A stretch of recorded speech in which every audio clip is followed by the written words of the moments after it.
வாங்க பைக்கார தம்பி வாங்க. வணக்கம். செக்கு திரும்பிருச்சு.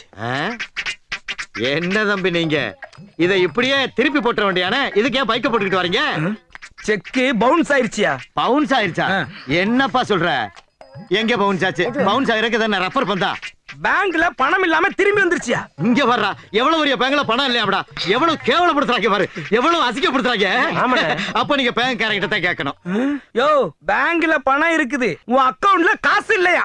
யார பாத்தியா அக்கவுண்ட் பேசிக்கிட்டு இருக்க? டேய், அரிசி கடையில அக்கவுண்ட் இருக்காடா? இல்லனே.